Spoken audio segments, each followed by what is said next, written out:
Hey everybody, this is Dan with Bob with some truth. Just want to do a quick video giving a shout out to the Standing Rock Sioux tribe and everyone involved, the water protectors, the demonstrators, the veterans who are on their way, TYT, all the independent media, everyone who's been reporting about this, donating, offering support.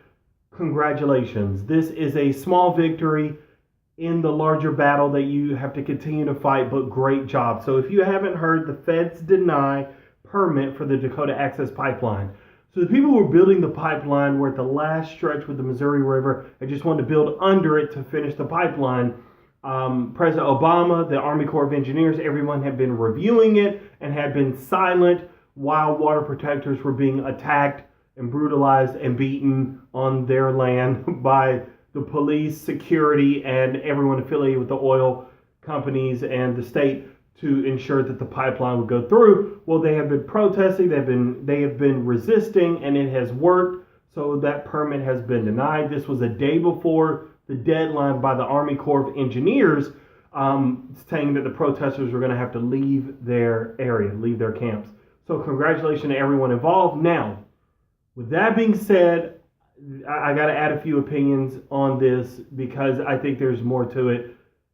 First of all, congratulations. But second, I think we're going to be quick to say congratulations to President Obama or a thank you for what he's doing. I think he deserves footnote credit, like asterisk, small print at the bottom of the page. But for a man who talks a lot about his legacy sure not looking good with the way that the Dakota Access Pipeline was handled. Same thing with Attorney General Loretta Lynch. They played this false equivalency game, and I'm not a fan of that, where they make it seem like both sides are being violent. Both sides have equal viewpoints in this protest, and that we should listen to them and make sure everyone's being nonviolent. It's not the protesters who are being nonviolent, because if they were, we'd be hearing about it, right? It's the police, the security who are being nonviolent, blinding people from tear gas. Like a woman lost her sight because of tear gas. A woman had her arm nearly blown off because of a grenade. Water cannons being shot at people in sub-zero temperatures,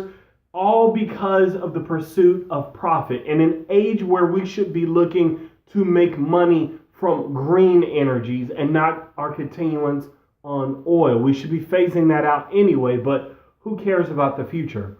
So before we get all excited and want to give President Obama a high five, I think we need to be fair and honestly critique him for how poorly he's handled this entire situation.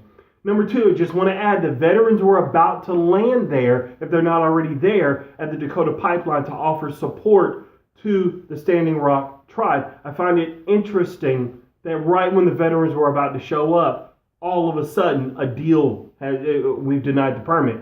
Almost as though it was okay for the violence to be done to Native Americans, but not to veterans. Number three, let me just add real quick. Now, I did read a report showing, and this was from Reuters, that basically they had built, there's like a water treatment plant some miles away from the river to try to ensure that the Native Americans' water would still be clean. And some may think, well, because of that, what reason is there to protest? Well, there's a bigger reason than that. We have a deal with the Native American people, and I say we, I didn't steal their land. But the United States government has a deal with the Native American people, and by treaty, we should be honoring their land. We should not be trying to fight, or not we, because I wouldn't do it. The U.S. government should not be forcing through a pipeline to infringe on the sacred rights of their people's land and to push through this pipeline that when the people of Bismarck said that they didn't want to go through their area, we were perfectly fine to listen to them. And when the Native Americans said they didn't want to go through their land, they ignored them and brutalized them so that they could keep pushing it through. And let me just add one last thing, because I'm going to stop you here. I want to keep this video short. Keep in mind, this is still part of a strategic game by President Obama, because now he doesn't have to really handle it. He gets to push this onto President-elect Trump. And keep in mind, from the reports I've seen, Trump has like $2 million invested in this pipeline. And so if he does not divest himself completely from that investment, we have a clear conflict of interest because he's already said he supports the pipeline.